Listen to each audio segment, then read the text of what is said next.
Hello, you beautiful people. Welcome back. This is Lava Temptress for the Gaming Dynasty channel, and we are playing Remnant 2 and joined today by Geek Tech Media. Yay! You want to say hi, honey? Yeah, welcome everybody. Hi. Hi, honey. Hi! Sorry. He can actually join us today. Yay! Yep. We're joining and we're ready to go. So we're in a beautiful palace, apparently is what it's called. So we figured out how to join. It took us a minute this morning. Beatific. That's okay. No, it's beatific. That's what I said. Beatific Palace. Yeah, beatific. It's very interesting. I don't know which way we're supposed to go. I don't know. You know me, I like to look around though. It says E right here, so I don't know. No, because we need something to put in there, so we have to go find something. Oh, do we? Yeah.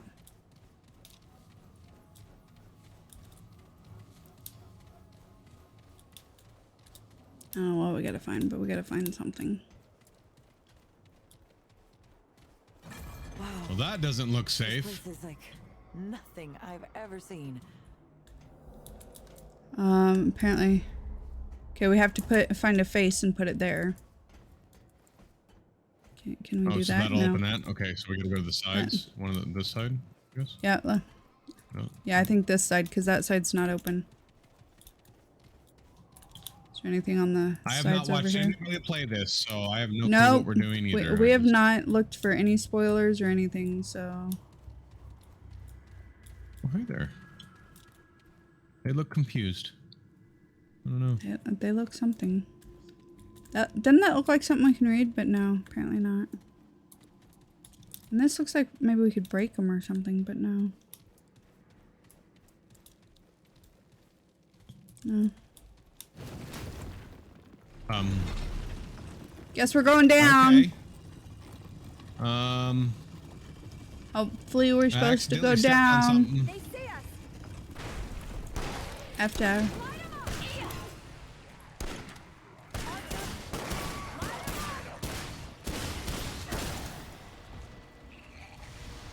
We got him. Okay, got a checkpoint.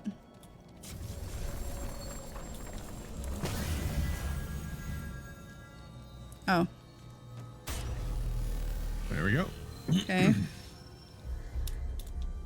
Upgrading weapons. You have enough points to upgrade a weapon. Upgrading weapons. Okay. Oh, we would have to return though. Oh. Do you have enough points to upgrade your weapon? No. Well then, we'll wait. Okay. So doesn't these look like we should be able to do something with them?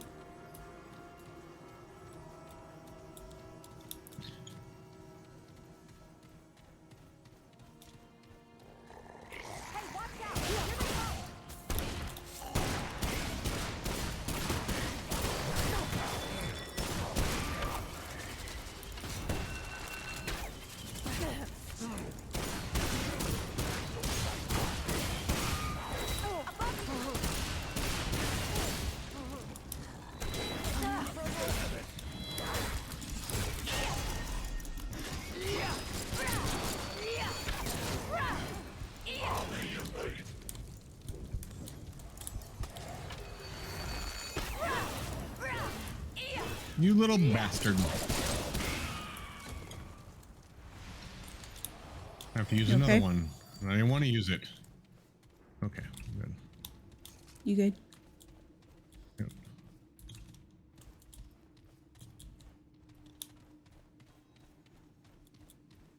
That's a box.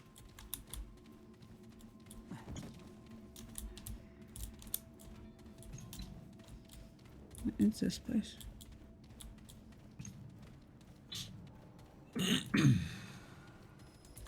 Looks like we have to go up above, maybe. Well, there was a door to open back there, too. Oh, was there? On the opposite side, yeah. Oh, but see, it looks like right here. No, over here. Oh, no.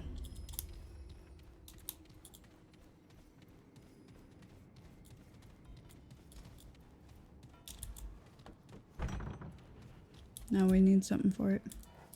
I need something for that too. Yep. And then over there we have to have...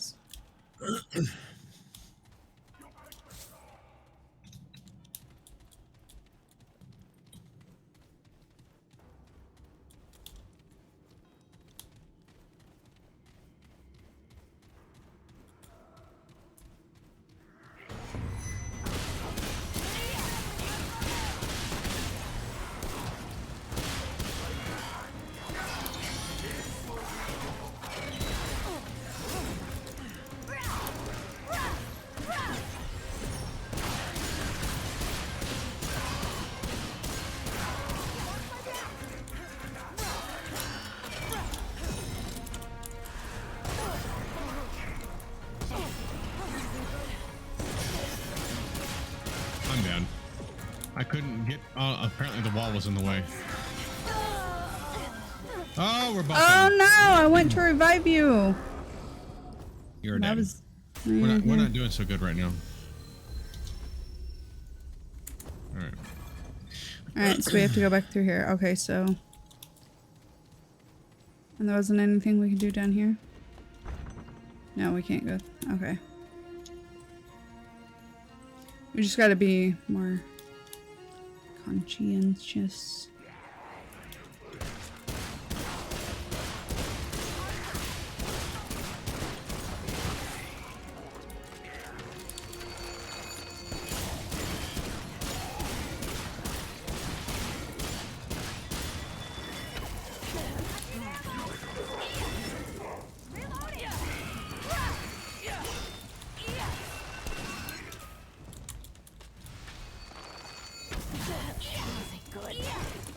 Where the hell did they go?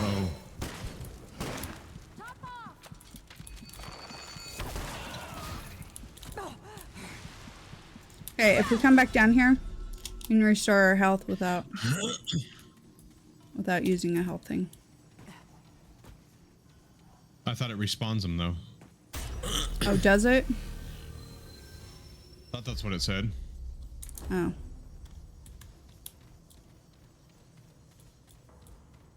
I guess we'll find out. Yep. No, it's not all of them.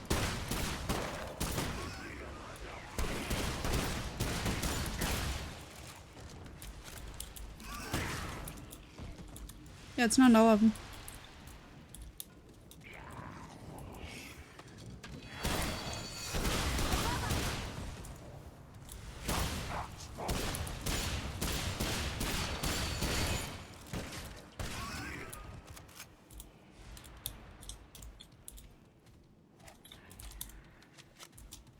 I hear another one though. I thought.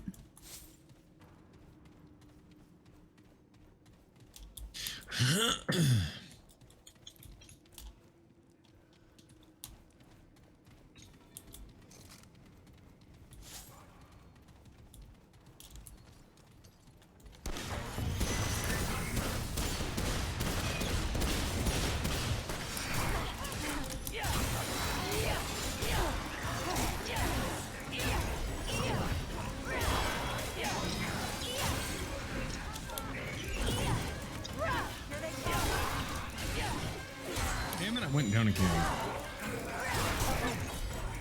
Trying to dodge and freaking dodge the wrong way every single time. Yeah, hold on.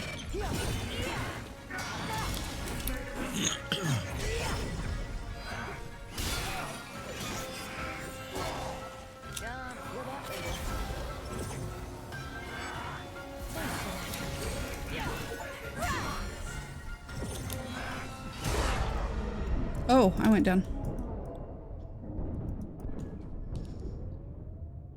Try new Vitalist.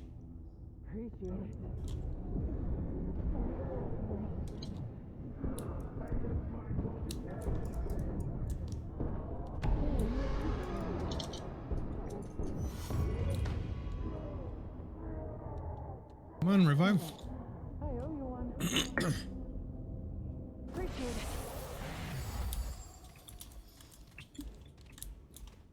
One gun ammo. Why can't I pick it up? Oh, because it was for me, Oh, okay. apparently.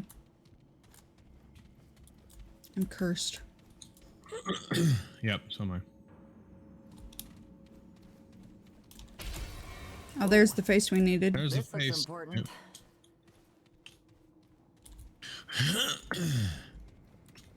Oh, there's something over here too. Okay, I was You're gonna say, done. is there anything else? Right here. The birth of the Fae. In the beginning times, the Fae did suffer from a terrible disease known as the wasting. None were safe, for the wasting stuck both young and old, rich and poor, and it neither cure nor remedy. This is the story of how the wasting was conquered. Day and night they prayed for the Creator with tears and blood. Hear us, great spirit of light, and show us what we have done. We no longer drink blood nor kill in revelry. These laws and more we have upheld. Tell us our sins, O God, and we will repent. Yet, for all their fervor, the Great Spirit did not answer them. We must seek him out, said one warrior named Armin. How? The people asked. The Great Spirit dwells beyond the sun, where no Fae has ever gone. No Fae but ourselves, said Armin's brother, the hunter known as Aramor. And who better?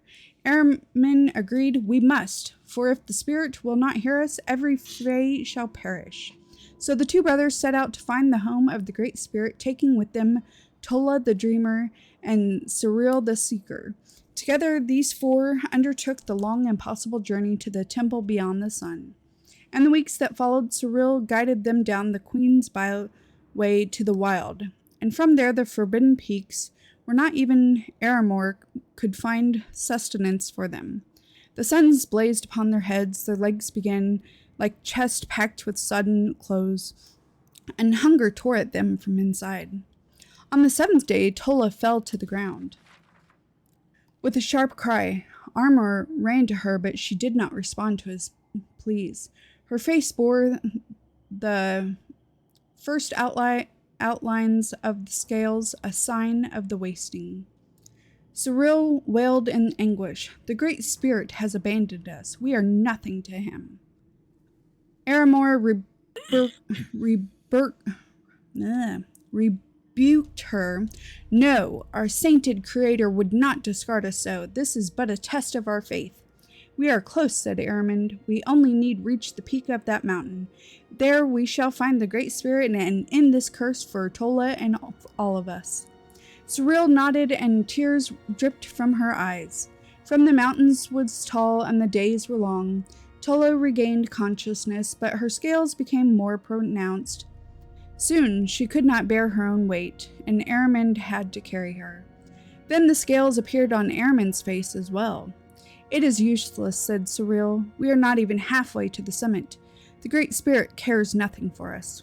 Silence! Aramor drew his knife and slashed at the seer. You will not blaspheme the Creator. Again. Aramir grabbed Armor's wrist, though his grip was weak and his hand trembled.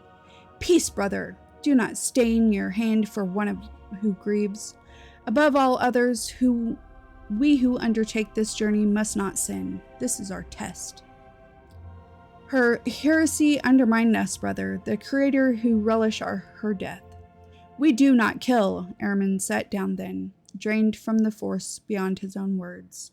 We must carry on, whatever the cost. For days more they climbed, until Aramor had to carry his brother, and Tola slipped in and out of consciousness. Starvation clawed at their stomachs, but the summit was near, drawing them ever onward. They reached the peak, the suns blared on their faces, and the wind breathed cold on their necks. Yet the peak was barren. There was no temple, only a sea of mountains beyond, each taller than the last.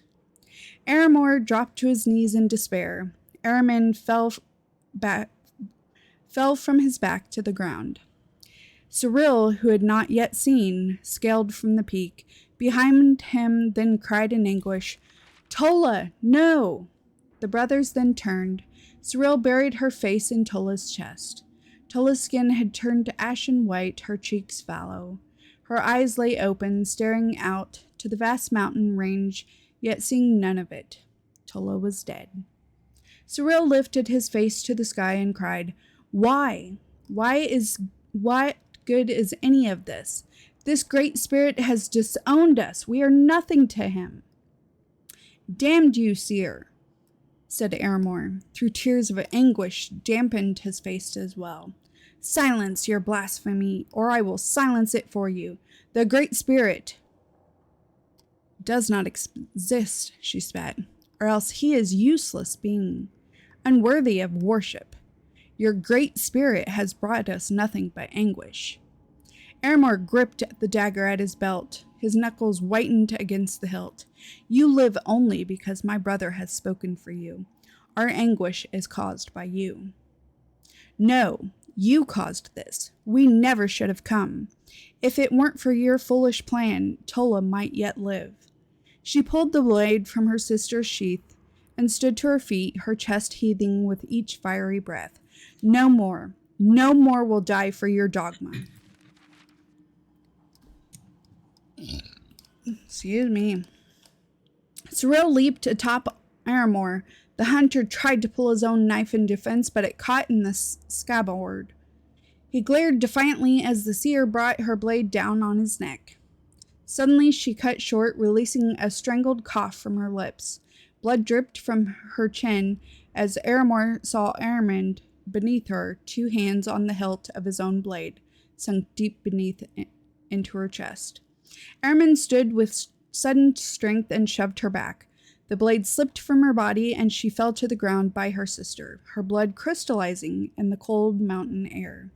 Brother, Aramor breathed, your skin.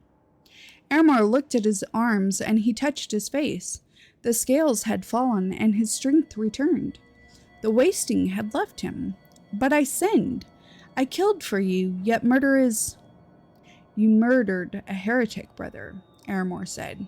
It is a sign. Aramor stood a while longer, rubbing his hands up and down his arms in amazement. Finally he stood. So the Great Spirit is on our side. Let us press on. It was still many days before they reached their destination. The wasting returned to both this time.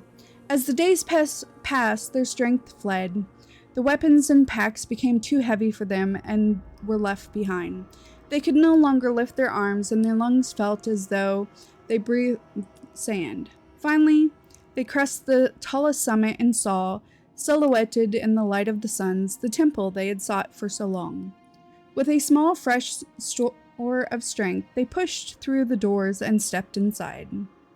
A glorious being towered above them, radiating beauty and light. Instinctively, the brothers fell to their knees. Aramond was the first to find his voice. O Great Spirit, we have come to beseech thine help for our people. The being gazed upon them, but said nothing. The brothers glanced at each other. Aramor spoke. We have undertaken a long and hard journey to save the Fae.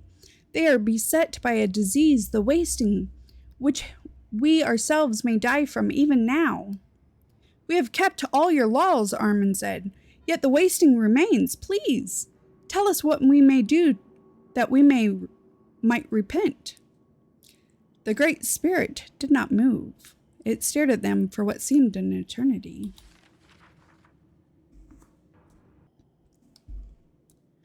The brothers pressed their faces against the temple floor. We have come so far, said Aramor. We need you, great creator. We are nothing without you. Again, silence stretched until the brothers wondered the spirit could even hear them. Finally, though it did not open its mouth, the Great Spirit's voice boomed through the temple. I did not create you. Aramond and Aramor glanced at each other in confusion. Surely you did, said Aramor. Thou art the Great Spirit, the god of all Fae. I am your Great Spirit, it said, and truly I do rule over all Fae, but I did not create you. The Creator gave its creatures free will, a wasted and squandered gift, for the Fae are a wicked people of chaos and destruction. I have not tried to contain you, offering guidance, laws, and teachers, all of it betrayed. The Fae love only death, and I can only try to contain your ruination. No, Seekers, I will not save you from that which saves the world. The brothers gaped in silence until Aramor said, "The wasting, it came from you?" The Great Spirit said nothing but turned away. From them, the light of the temple dimmed as it did so. "It came from you?" With a shout, Aramor stood and leaped at the Great Spirit. Aramor did the same, and the brothers grappled their god, clawing at its eyes and sinking their teeth into its flesh. The spirit howled and tore at them, calling upon the rage of the storm. The doors of the temple crashed open, gale-force winds whippled around them, slicing their skin with debris. Lightning shook the very walls until the floor itself cracked, yet still the brothers battered and thrashed until Eretz cratered. Until finally, with a cry that shook the sky, the great crater fell to the ground. Its blood filled the temple, and the light faded from its eyes. Aramin and Aramor lay next to it, breathing heavily. The scales fell from their skin, and their wounds healed. The wasting left them, left every Fae in that moment, never to return. "Brother," said Aramor, "we have done. What have we done?" Aramor pushed himself to his feet and gazed over the massive body. "We saved us. But their Great Spirit, we have killed our god." "Not a god, brother. He never was." Aramin turned and looked through the temple door to the world beyond. "There is no god but ourselves." Wow. Wow. Wow. Wow, indeed. You have another book to read over here. Another book? Oh my god. Are you serious? There's a lot of books in here. Yeah. Are you serious? I'm going to have another long ass story to read. Another book here, and then we have to open this chest. So. The Feast of the Forest King. I'm going to have to put chapters in here of each story. One day, the Forest King announced an enormous feast and invited every animal of the forest. "And one of you will receive my boon," the invitation said, "but whomever displeases me will receive a bow," which meant a noose for every animal knew of the king's capricious and cruelty. So all of the animals came.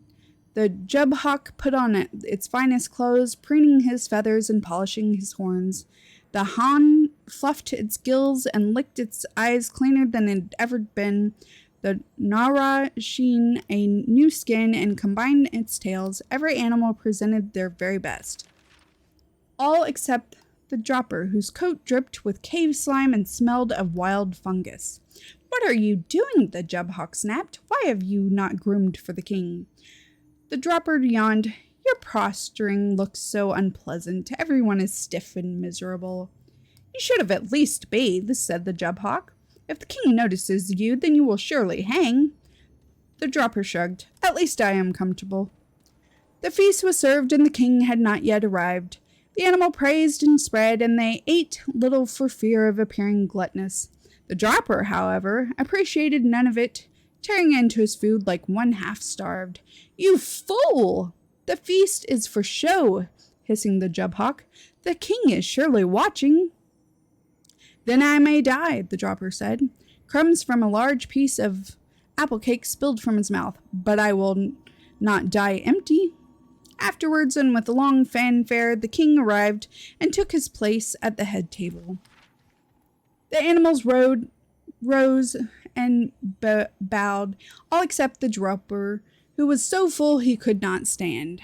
While the others stood in front of him, blocking his view, he scratched his belly and let loose a roaring belch. All in attendance gasped in horror, but the crowd was so great that the king could not see who was at fault. "Who was that?" bellowed the king. "Tell me, and you may yet live." But the animals were afraid of drawing attention to themselves, so no one moved. But the Jubhawk feared staying quiet even more, and so, though it betrayed his friend, he raised one claw wing and pointed at the now sleeping Dropper. "It was him, your majesty. The Dropper dishonored your otherwise divine feast." The Dropper snored like a wood beetle. His fur was caked with drink and apple crumbs. The king barked his name. "Wake and speak for yourself." The Droper startled awake. He looked around and saw all eyes on him, most notably the Forest Kings. He swallowed. It was a good feast, he said. I enjoyed it very much, though I may never eat again. Silence boomed through the feasting hall. Everyone watched the king, both excited and terrified by what he might do. Without warning, the king's head flew back and he roared in laughter. The other animals remained silent, paralyzed in their fear. The foolish Droper grinned sleepily. When the king stopped laughing, he said, "You will eat again, Droper, this and much more. For more than any other you have enjoyed the feast I laid out before you, and so you shall receive my boon." And the king ordered that food be brought to the Droper's cave every day, enough to keep him fed and fat for the rest of his days. Then the king pointed at the Jubhawk. "But you betrayed your friend for a boon. You are most treacherous and selfish than any of my subjects, and so your neck shall receive a bow." And so he ordered him arrested. That evening the Jubhawk was hanged, though by the time of the execution the king had forgotten his crime, and so none was posted. The Jubhawk died for nothing, but the Droper was and still is happy to this day. Moral: posture for no one, boons and bows be damned. Wow. Did you see this? You have to open this. What? Yeah, I didn't know if you already did. Oh, it gave us iron. Is that what you got too? Upgrade with. Oh, and relic dust. Nice. You said there was another book too? No, that was it. Oh, good. Thought I had to read another book. I'm gonna have to put chapters in saying, okay, here's this book, here's this book. That was pretty good though. Pretty cool.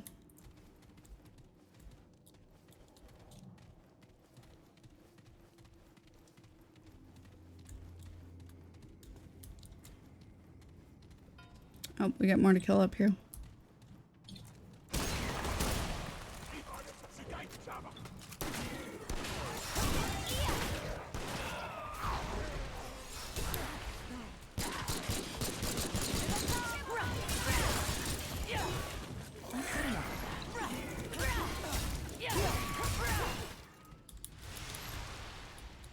Okay, is this ammo, is it only for one person to pick up? Like, can you pick that up?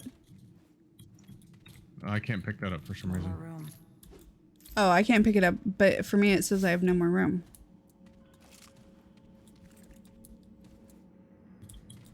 Yep. Okay.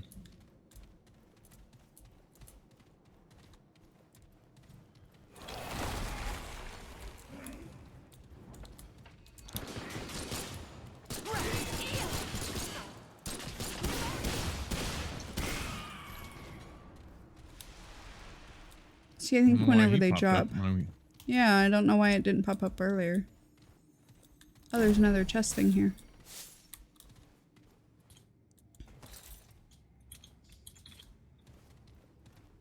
So like, can't pick that up. Oh, I get some too though when you do it. Oh, so when I pick it up, you get both. Since Okay. It's your campaign. I have to pick up the stuff, but you get it too. Okay. See, the long gun ammo didn't give me any when you picked it up last time because But do you have a long go? Okay, so this one over here I can't pick up though. Won't fit. The handgun ammo. It just says it won't fit. Yeah. No, that's where we came from. I was gonna say we came from down right. Oh, excuse me. Bless you. Goodness. Thank you. All right, I think we have to go the other way. There's something right here. Oh, another book to read. Oh, we can push things. The Nara and the Jubhawk. Another Jubhawk story. It was in the days when every animal prepared for the long winter. The Han gathered rocks and mud for its dam.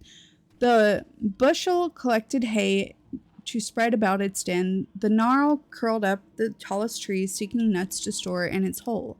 One day the Gnarl climbed a particularly tall tree, a task it disliked very much, for the climb was difficult and the branches often treacherous when it came upon a jubhawk lounging in its nest. I wonder what a jubhawk is. I have no clue what a jubhawk is. Where is your store of food, Master Jubhawk? Said the Nar. Do you not prepare for the winter? I have never had need, the Jubhawk said with a great shrug of its wings.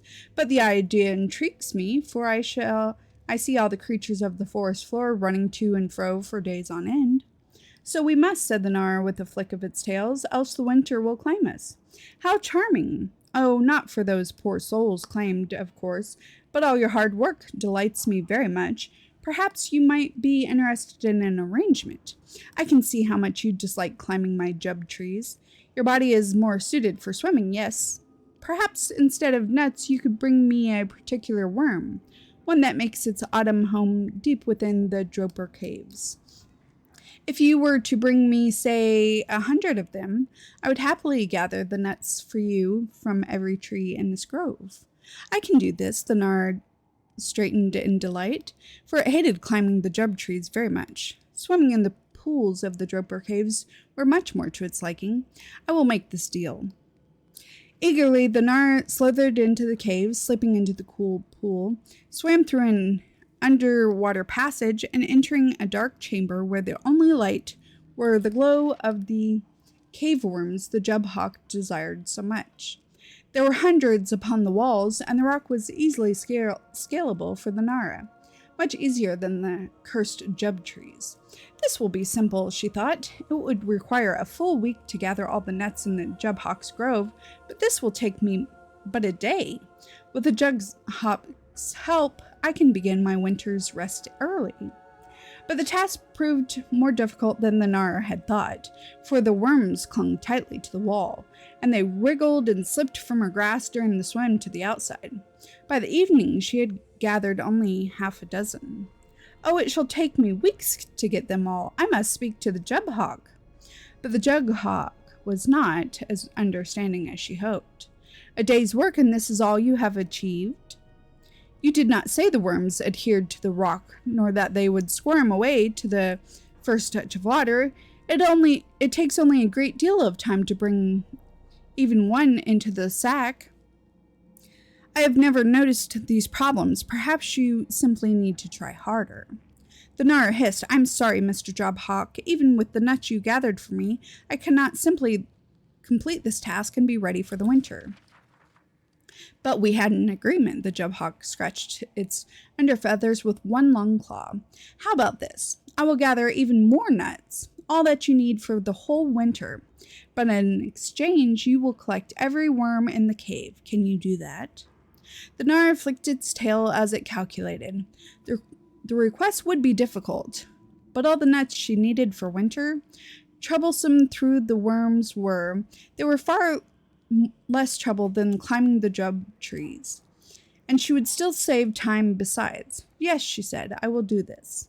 And so she returned to the work. One at a time, she pried each worm from its wall and towed it through the water until she was too tired to do more, and brought what she had for the Jubhawk that day. After a week of this, she began to dislike the work, but reminded herself that she got to spend the entire day swimming in the cool of the cave, rather than the heat of the forest, and her work would be done with days to spare. All without climbing a single tree, she thought. And perhaps the Jubhawk would enjoy the worms so much that he will make the same offer next season.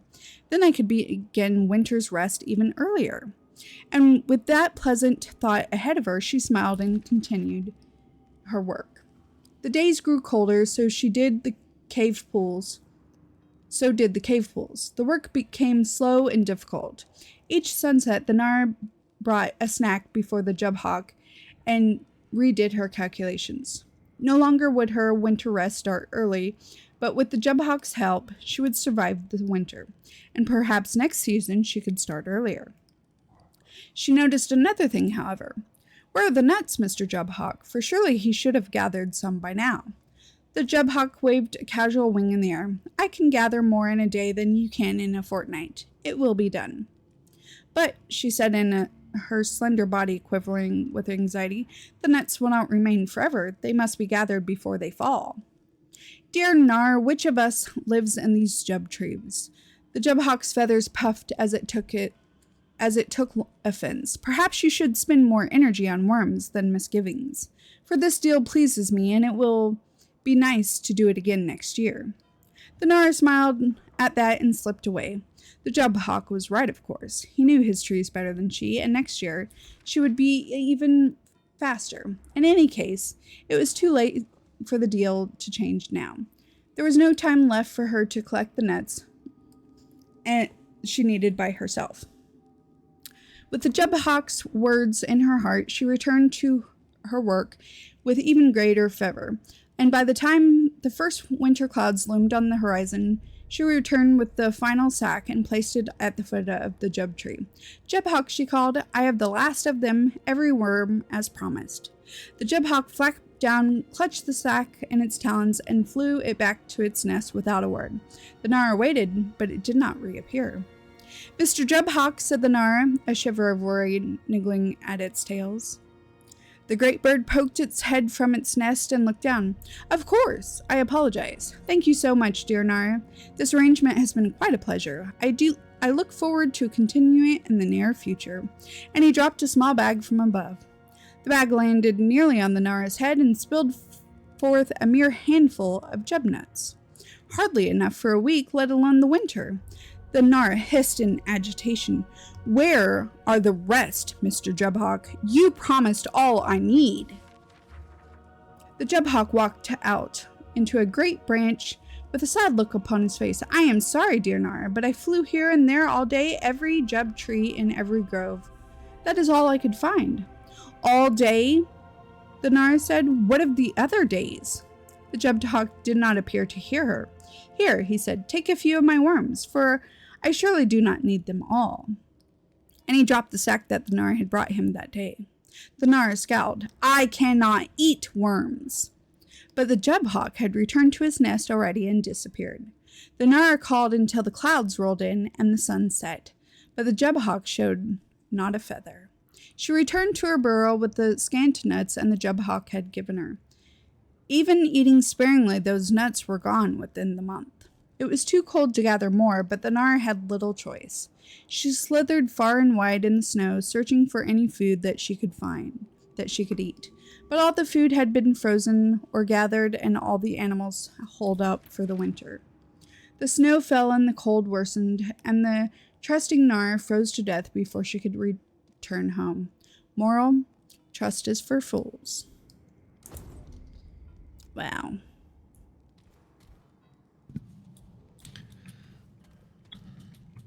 I mean, we kind of knew where the story was going, right?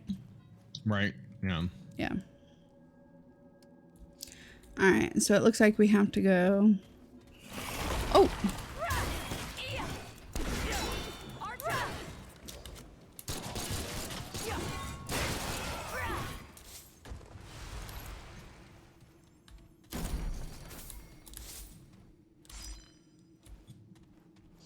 I was going to say, look at that pretty gargoyle there, and then it popped up. Yup. It's a pretty gargoyle. Yeah, not a pretty gargoyle. Did another one just pop up? No, I think it's in this room right here. Oh.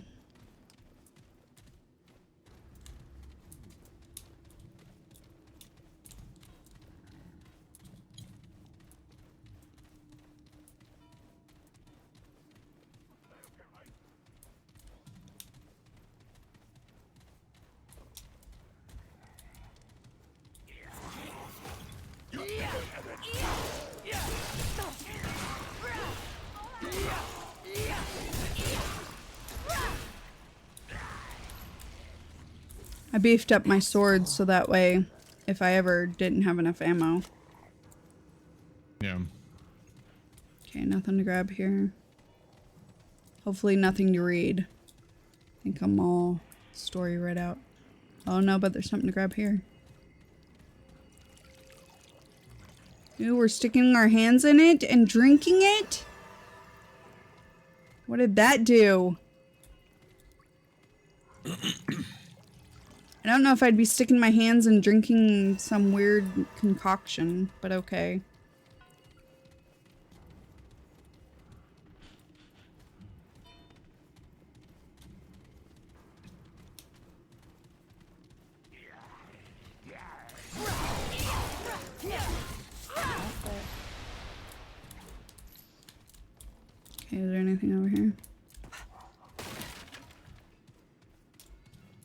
Oh, could you break that? No. Oh, you can break stuff though. Wonder if there's ever anything in them.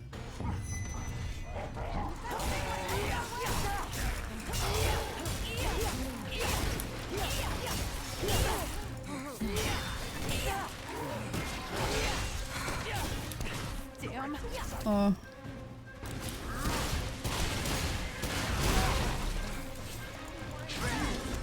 He's a big boy. Get him.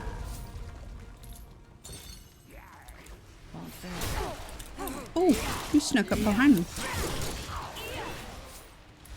I don't think so. Yeah, I can't pick up any of the ammo for some reason. And I'm out. And you need it? Yep. It won't let me pick it up because it says I don't need it. It says I don't have room for it. Oh, there we go. Now I picked it up. Oh, okay. Oof.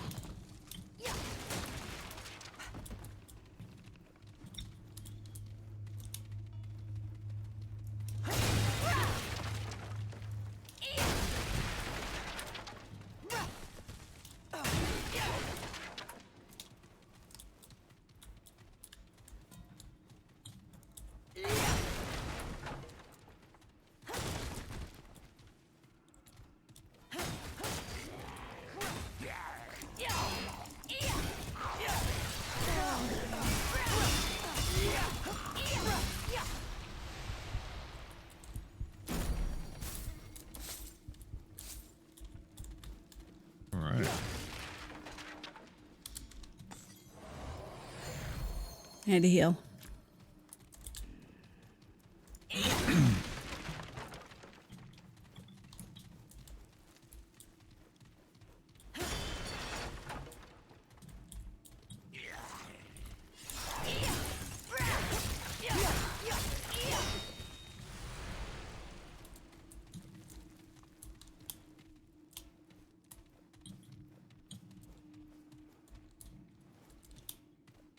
I like pictures and stuff hanging out back here.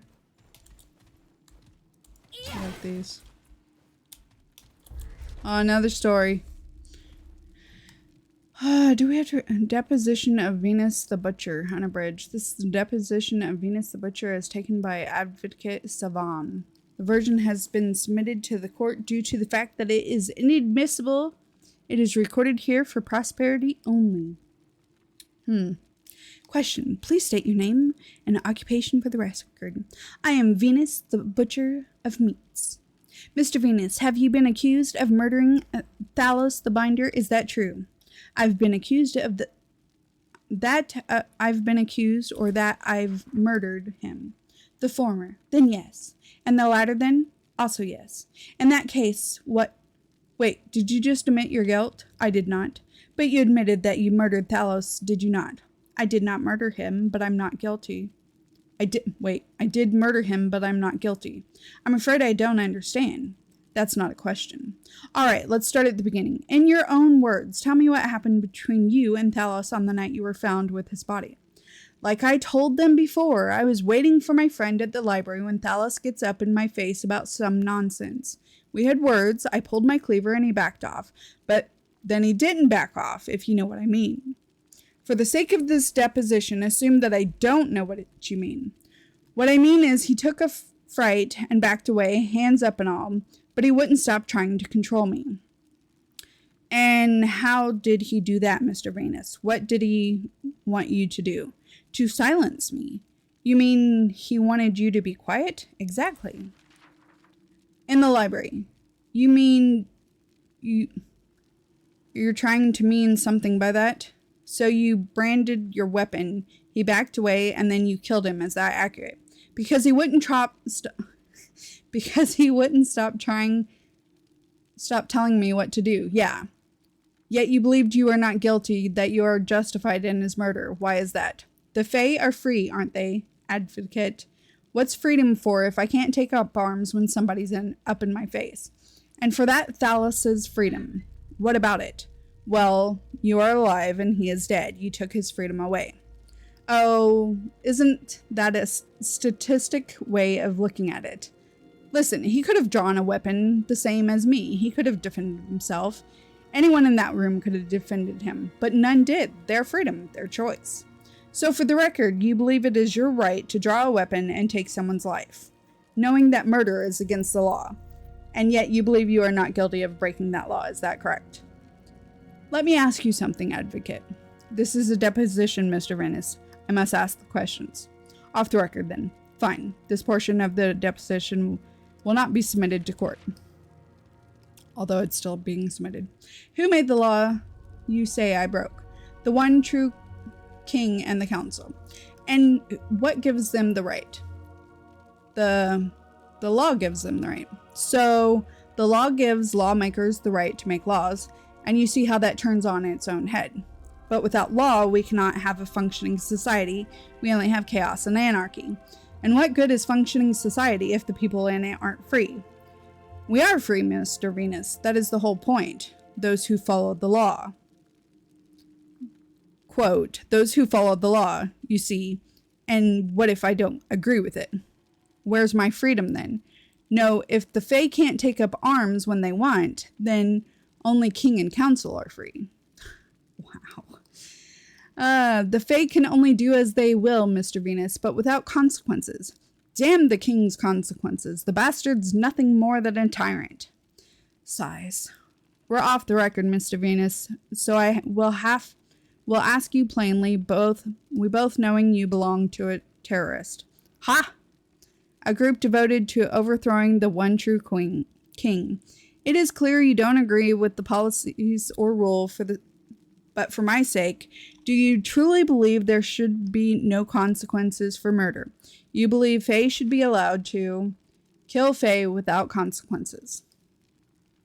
Oh, there's consequences. The weak will die and the strong survive. Listen, the only true freedom is absolution.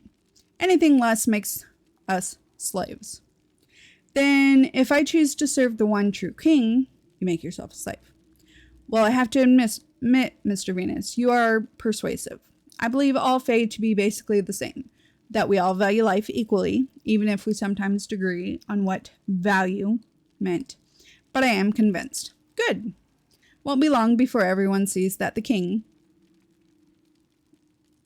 Question. The king believes we are monsters. I had thought him entirely misguided, but you have convinced me otherwise. And if we do not allow ourselves to be ruled by law, then we submit to being ruled by monsters like yourselves. I'm afraid I can no longer defend you, Mr. Venus. You are on your own. End of deposition. Addendum. While awaiting his trial, Venus's body was found in a cell, hanging from the ceiling with a note that read, "Freedom or death." Sick. This deposition was therefore never submitted to court.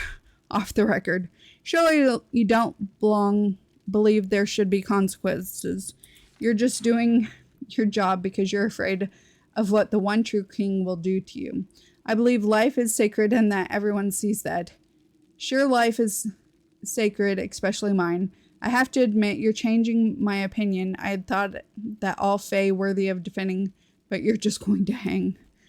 Wow, that's pretty special. That was some story. Yeah. That was pretty special.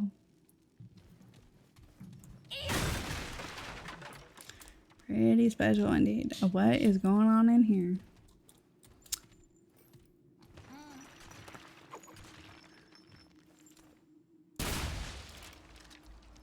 Are we supposed to talk to you?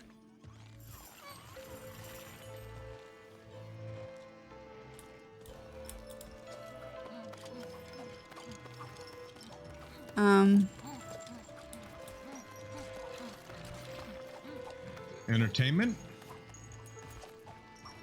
I guess? This is intermission, right?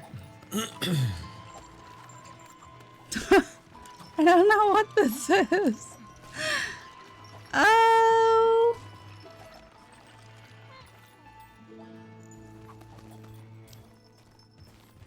Why, thank you.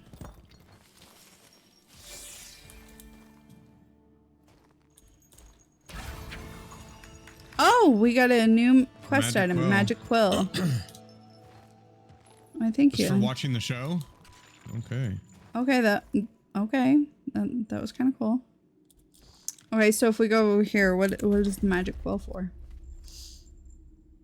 Oh, we got a flashlight, we got the Fey mural piece, and we got a magic quill. Doesn't matter what ink is used, magic lies in the implement, not the medium. The portal could be drawn in ink. Oh, that goes to the door upstairs. You have to draw part of it in. Cool. Okay, but we have to finish the rest of whatever. Oh, that's for, yeah, like this one.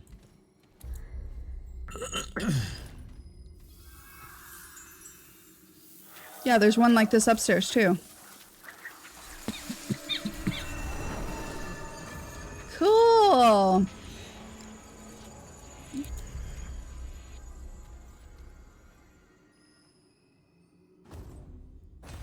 That's kind of cool. Dodging and sprinting depletes your stamina. Stamina replenishes over time. Got it. Cool.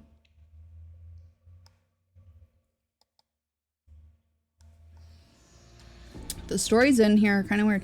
Oh, did it take us back upstairs? Looks like it. Oh no, this is the council chamber. No, this is the council chamber, yeah. Okay, use checkpoint.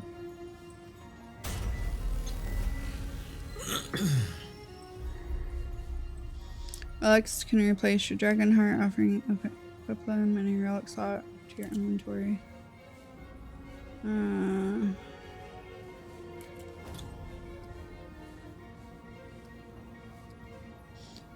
We don't want to leave the dungeon, do we? We want to finish the dungeon.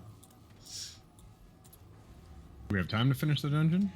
Well, we really don't have time to finish the dungeon yet, so we're a little bit short, but I think we're gonna stop it right here because we're so close to time. Yeah, because we're at a checkpoint, so we really want to stop at a checkpoint. But this is really cool. Like, the stories are kind of weird, but kind of cool. So yeah. If you're enjoying, don't forget to hit that subscribe button here on the Gaming Dynasty channel. We do have lots of stuff coming out.